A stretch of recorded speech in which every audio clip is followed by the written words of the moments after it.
Join us again for an update. My name is Major Ryan Sterick with the Illinois State Police, Southern Region Command, STARRICK. We want to thank all of our first responder partners as we continue to work this tragic crash. Interstate 55 from milepost 63 to 80, north and southbound, remains closed. We anticipate the interstate will be closed through the evening while we continue the crash investigation, the roadway is assessed, and vehicles are removed. This is still an active crash scene. At 10:55 a.m., there were crashes on both northbound and southbound I-55 near milepost 76. The crashes occurred within a 2-mile stretch from roughly milepost 76 to milepost 78. Approximately 30 commercial motor vehicles and 40 to 60 passenger cars were involved. This includes 2 truck tractor semi-trailers that caught fire as a result of the crashes. At this time, we have reports of more than 30 people being transported to multiple area hospitals. Injuries range from minor to life-threatening, and ages range from 2 to 80 years old. I'll take any questions that you have at this time. I know you reported earlier there were some fatalities. Do you have any update on that number? That number that we have right now that we can report is we're reporting 6 fatalities. Can you elaborate on how many male or female fatalities or age range is from? I don't have information on that. That will come from the coroner's office. Are those from different vehicles or any of the same vehicle? It's still a preliminary investigation, and I can't ascertain, or I'm not sure at this time, how many were in this vehicle or that vehicle. The only thing that I can report to you at this time is 6 confirmed fatalities. Do you have any update on those who were injured, their status, critical, or? The only update that I have is that their injuries range from minor to life-threatening at this time. You earlier said local hospitals. Can you narrow it down for us, like Memorial or St. John's or Litchfield? The best I can do at this time is that they were transported to 4 area local hospitals. 4 areas. Yes, 4. How many helicopter units were involved? I believe there were multiple helicopters that responded to the scene. I believe earlier at the 2:30 briefing I said that one individual was airlifted from the scene, but multiple helicopters did respond. Was there any problems with the dust in those being operated? I can't really answer that question. I would assume that the answer is yes. However, I'm not going to make any assumptions here today. Due to the low visibility and things of that nature, we were able to get one to land. When do they anticipate for cleanup? At this time, I think we can anticipate cleanup being at least until maybe potentially through the evening hours to the early morning hours. There are numerous vehicles still both on the northbound side and southbound side that need to be removed. We need to remove them and get them to a secure location and continue to work the scene. But I think an act.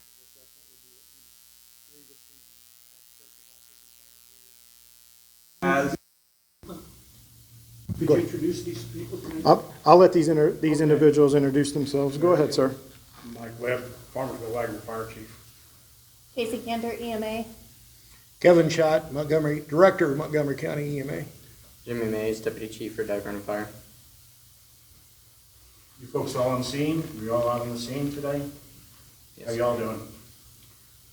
Emotional? A little dry, very emotional. Are you calling in any additional services to relieve those who worked through today from other towns neighboring? If I may, yes, we are going to rotate crews in so that we have sufficient protection for the investigators and our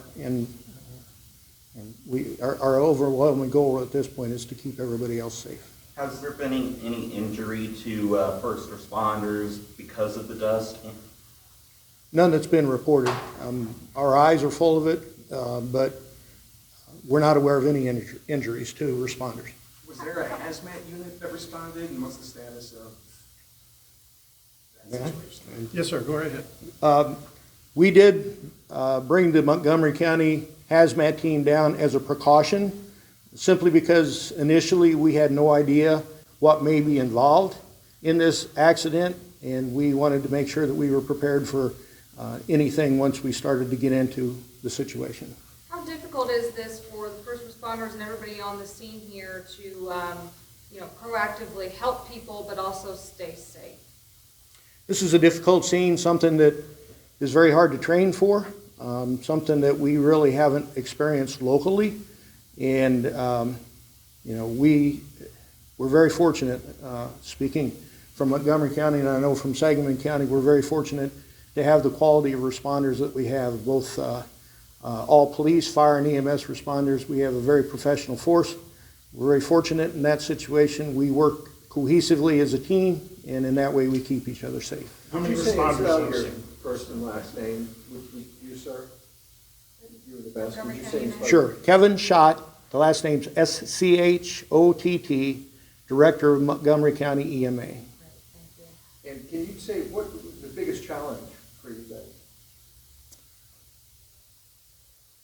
Trying to get to the victims in a rapid manner. We had, multiple vehicles involved. Some were on fire, so we had vehicle fires to extinguish. We had to search every vehicle, whether they were involved in the accident or just pulled over, to check for injuries, getting them out of there rapidly and getting to the hospital so that we can provide professional care for them. What kind of injuries are you seeing? Like burns, broken bones, concussions? Again, the state police, the injuries range from minor to life How threatening. scary was this for people out on the road that you've been talking to?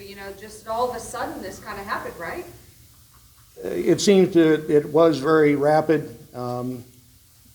Of course, they're upset, visibly so, and understandably so.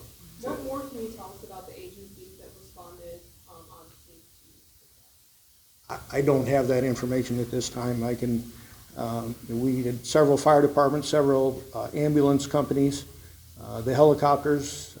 We were actually landing the helicopters in Farmersville, so the dust was not a problem for the helicopters. What about the status of Illinois Emergency Management Agency? Are you in contact with them? Are there going to be resources the state shares? We have been in contact with them. We've been in contact with the EPA because there is spillage from some of the diesel trucks. They are on site, and we've gotten support from IEMA for various things. Salvation Army's on scene. I believe American Red Cross is on scene for canteen services, taking care of the responders that are there. Have you guys gotten any response from, say, like the governor or anyone? That's his question. Me personally, no, I have not spoken with the governor's office. I know the colonel's office has been in direct contact with Director Kelly, keeping him abreast of the situation that's transpired here on I-55 today. One of the specific requests that all of you made of me at 2:30 was in regards to who came and assisted, our other stakeholders, the counties, et cetera. I have that list for you. We've compiled that list. I'll make sure that Ms. Arnold gets that to you. It's going to be over, once we started counting, populating who all was here to assist, it's over 30 different agencies arrived to assist us here today with this Over event. 100 personnel? I don't have an exact number on the number of personnel, but I can tell you that more than 30 individual agencies responded here with law enforcement officers, first responder, EMA, EMS, fire. Everybody came to work the problem and assist and do everything we could to help the victims.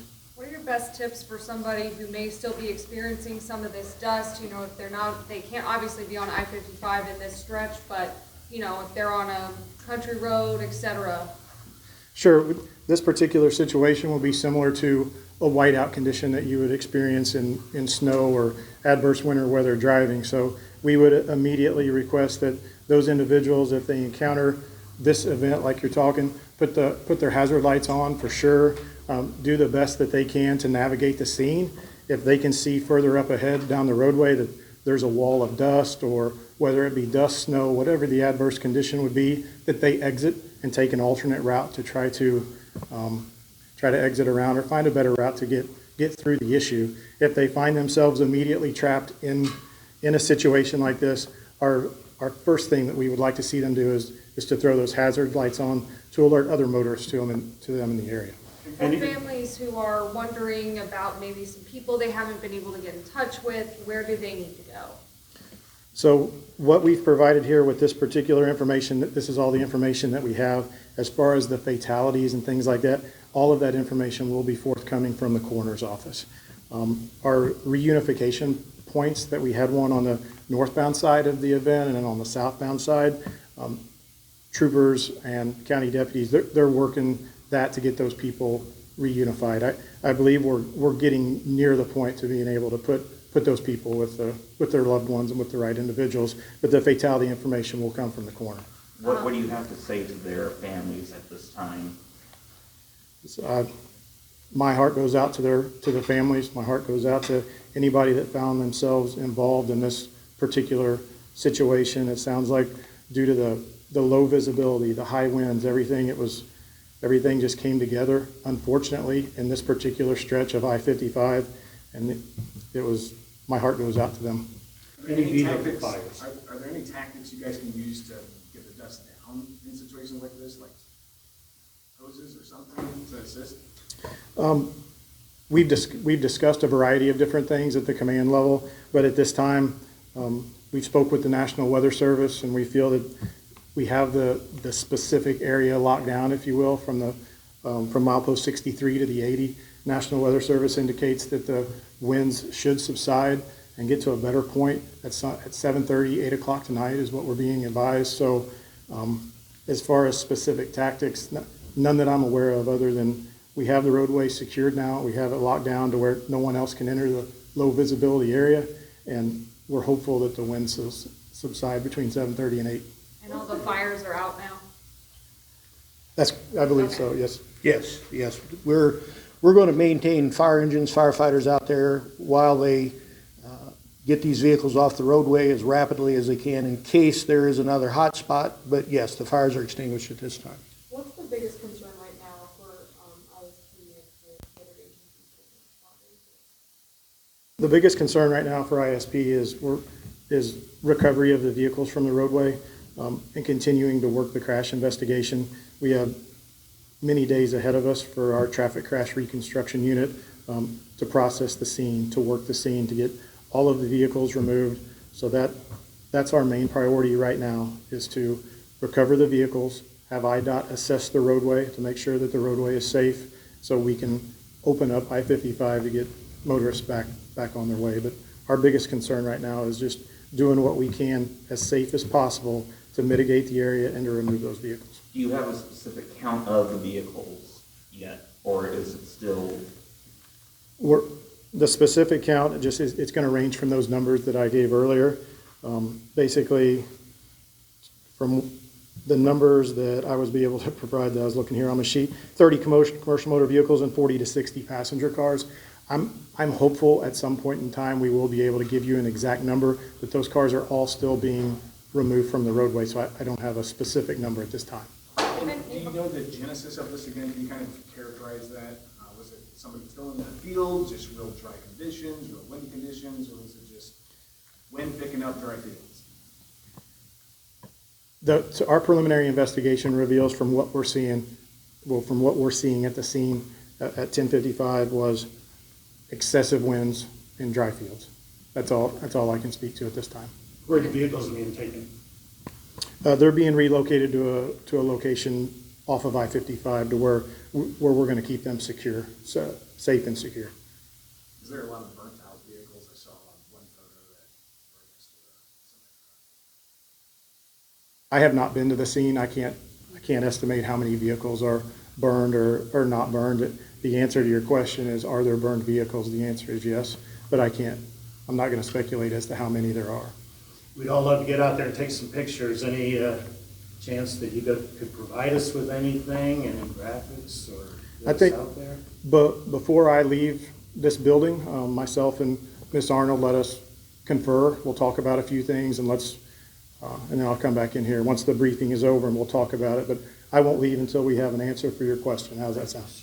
Okay. Is there anything that people can do to help if they're wanting to assist with, I don't know, food or, volunteers, things like that? Sure. I think at this time we have the necessary resources on scene that we need.